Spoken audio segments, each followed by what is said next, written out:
Assalamualaikum warahmatullahi wabarakatuh. Perkenalkan, nama saya Usni Lubis, kelas 15B, Magister Manajemen.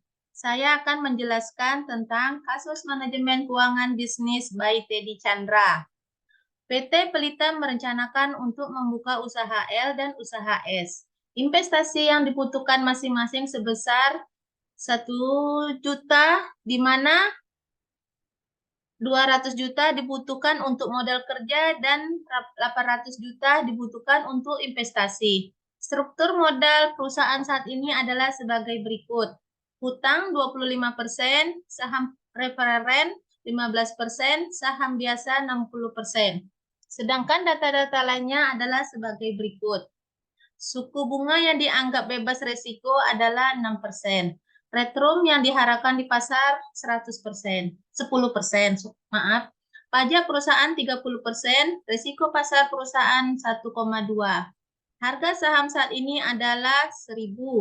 Dividen yang dibagikan tahun lalu sebesar 200, reinvest 10%. Untuk mendapatkan dana ini, perusahaan akan menerbitkan obligasi sebesar 250 juta dengan nilai pari sebesar 1.000. Biaya emisi untuk menerbitkan obligasi adalah 75 per lembar. Kupon yang ditawarkan adalah 12% per tahun. Obligasi tersebut diterbitkan selama 5 tahun. Untuk memenuhi kebutuhan dana investasi, perusahaan akan menerbitkan saham referen sebesar 1.100 lembar dengan harga 1.500 per lembar. Dividen yang akan diberikan adalah sebesar 125 dan biaya emisi saham 2%. Laba ditahan perusahaan yang bisa dimanfaatkan untuk mendanai investasi adalah laba ditahan perusahaan yang bisa dimanfaatkan untuk menandai investasi adalah sebesar 300 juta. Sisanya dipenuhi dengan penerbitan saham baru, biaya emisi saham 2%.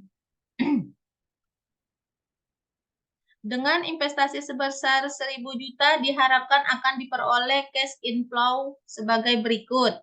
Usaha L, usaha S. Dari data di atas, saudara diminta untuk menghitung apakah usaha L tersebut layak dijalankan oleh perusahaan atau usaha S. Gunakan analisa dengan payback, diskon atau faktor, NPF, IRR, dan MIRR, prososper, dan analisa resiko. Bagaimana kemungkinan untuk dilakukan portofolio? Jelaskan analisanya.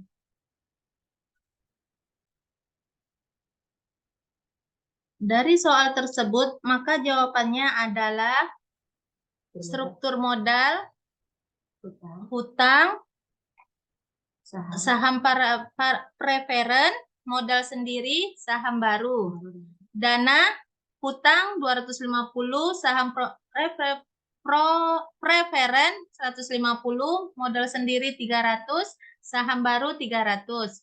Komposisi, hutang 25%, saham referen 15%, modal sendiri 30%, saham baru 30%.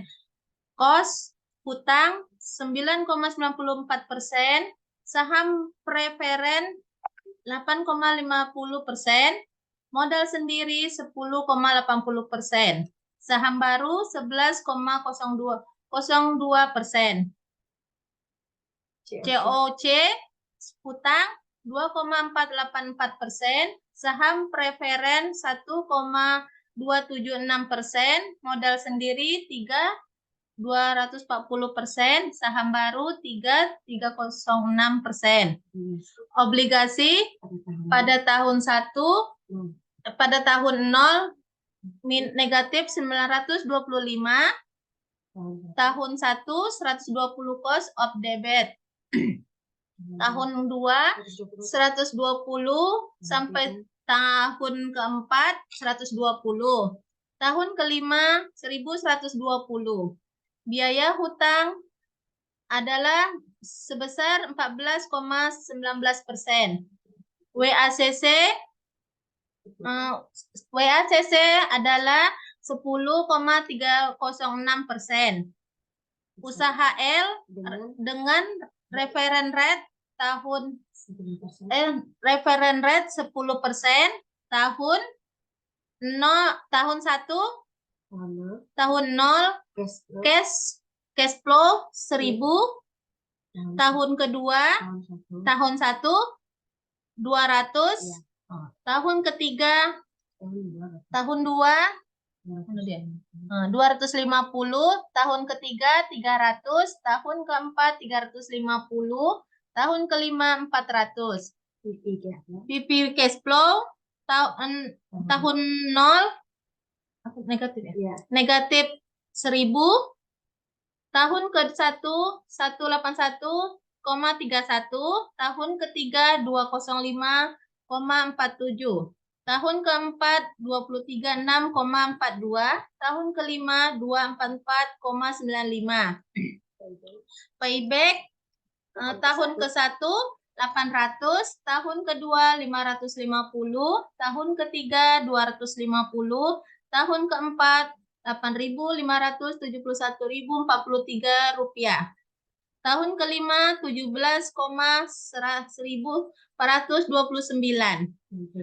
Payback diskon pada tahun ke-1 818,68576. Tahun kedua 613,21794. Tahun ketiga 389,69248. Tahun keempat 153,27713. Tahun kelima 7,5091203. Varian C pada tahun ke-1 sampai tahun kelima adalah 1.000.